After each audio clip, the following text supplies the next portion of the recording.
Operation सिंदूर से आतंकियों के 9 ठिकाने को कह सकते हैं कि जिस प्रकार से हमला करके ख़त्म कर दिया गया, उसके बाद पूरे भारत में जश्न का माहौल है। इस वक्त हम मौजूद हैं फिरालाल चौक पे, जहां चंद्रशेखर आज़ाद पूजा समिति के तमाम जो कार्यकर्ता हैं और रमेश सिंह जी भी मौजूद हैं। बात करेंगे, जानेंगे। आज आपने बहुत सारे पटाखे भी जलाए, जश्न का माहौल पूरे रांची में दिख रहा है। देखिए, पूरे देश में जश्न का माहौल है। हर 140 करोड़ भारतीय खुश है और जश्न के रूप में इसे देख रहा है। जिस तरह कल हमारे भारतीय सेना के जवानों ने देर रात घुसकर 9 आतंकी ठिकानों को तबाह किया, 600 से ज़्यादा आतंकी मारे गए हैं। हमारे 28 मासूमों को जिस तरह मारा गया था, उसका कल आर्मी ने बदला लिया। हमारे आदरणीय प्रधानमंत्री नरेंद्र मोदी जी के नेतृत्व में, रक्षा मंत्री राजनाथ सिंह जी के नेतृत्व में कल बड़ा सफल ऑपरेशन हुआ। गृह मंत्री जी लगातार दिन रात मॉनिटरिंग कर रहे थे, अमित शाह जी। पूरे देश एकजुट होकर, एक साथ होकर कल हमारे मासूमों की हत्या का बदला लिया है। और हमने सिर्फ आतंकियों को मारा है, निर्दोष पाकिस्तानियों को नहीं मारा है। सबसे बड़ा बात है कि भारतीय सेना ने चिन्हित कर उनके बंकरों को, उनके घरों को ध्वस्त किया है, उसमें आतंकी मारे गए हैं। इतना ही कार्रवाई काफ़ी है कि और भी कार्रवाई होनी चाहिए? देखिए, वो भारतीय सेना और देश के प्रधानमंत्री, गृह मंत्री जी, रक्षा मंत्री जी इस पर देख रहे हैं। जो भी होगा, भारत पीछे नहीं हटेगा। आदरणीय मोदी जी ने मधुबनी के सभा में कहा था कि ऐसी सजा देंगे इन आतंकियों को और उनके आकाओं को कि ये कल्पना भी नहीं किए होंगे कि ऐसी सजा देंगे। उसका हम लोग इंतजार कर रहे हैं। आगे भी और बड़ी कार्रवाई होगी। अभी तो छोटी कार्रवाई देखने को मिली है। और भी लोग हैं, बात करेंगे, जानेंगे। रोमित जी, पूरे देश में जश्न का माहौल है।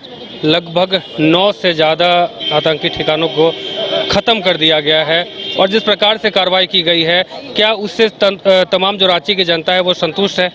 देखिए, भारतीय सेना ने सबसे पहले तो ये दिखाने का काम किया कि भारतीय सेना बहुत ही प्रोफेशनल आर्मी है।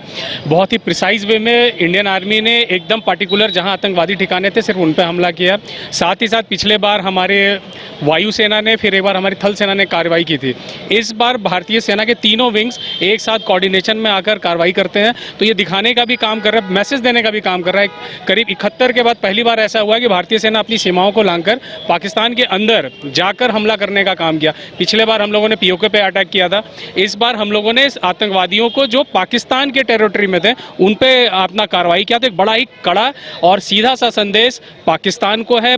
सारे आतंकवादी जो भी कहीं भी छिपेंगे, आप देश के किसी भी कोने में रहिए, आप पे अगर इंडिया को तंग करिएगा, एक भी भारतीय का अगर जान किसी भी घटना से जाता है तो इंडियन आर्मी उसका पूरा बदला लेगी। तो एक बहुत बड़ा कार्रवाई भारतीय सेना ने किया और इससे सभी लोग बहुत खुश है। हर किसी के अंदर काफ़ी एक्साइटेड है और सभी लोग इसको सेलिब्रेट कर रहे हैं पूरे देश में।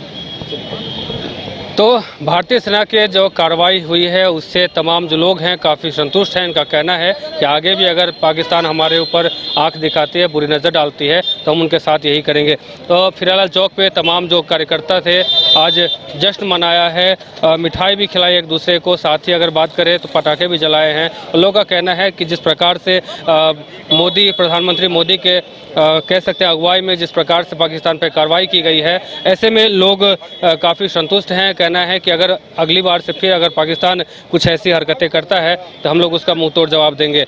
आज पटाखे भी जलाए गए, मिठाइयाँ भी बांटी गई और लोगों में काफ़ी खुशी देखने को मिला, क्योंकि जिस प्रकार से 22 अप्रैल को जो आतंकी में लगभग 26 से 27 लोग जो कि निर्दोष थे, निहत्थे थे, उन पर वार किया गया और उनको मौत की घाट उतार दिया गया। तो कहीं ना कहीं पूरा देश जो है वो काफ़ी आक्रोशित था, खफा था, नाराज़ था। कह सकते हैं कि जिस प्रकार से ये हमले किए गए, तो ऐसे में लोग काफ़ी आक्रोशित थे। लोगों का यही मांग था कि कैसे भी करके पाकिस्तान को सबक सिखाया जाए।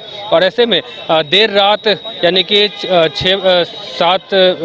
6 मई को देर रात जब कार्रवाई होती है और 9 जो आतंकी ठिकाने हैं उसको ध्वस्त किया जाता है और लगभग कई 100 जो लोग आतंकी हैं उसे मारे जाते हैं, तो ऐसे पूरा देश जो है कहीं ना कहीं खुश है, जश्न का माहौल है। उनका कहना है कि ऑपरेशन सिंदूर तमाम जो लोग हैं उनको सबक सिखाने का काम करती है, जो कि आतंकवादी गतिविधियों से जुड़े हैं। और साथ ही ये जो श्रद्धांजलि है, सच्ची श्रद्धांजलि है उन लोगों के लिए है जो निर्दोष थे, जिनके मौत की घाट उतारा गया। अब देखना दिलचस्प होगा कि आगे और क्या कुछ होता है, यह सबसे बड़ी बात है। फिलहाल अपने सहयोगी दिनेश के साथ अमित झा, न्यूज़ बाइस्कोप, रांची।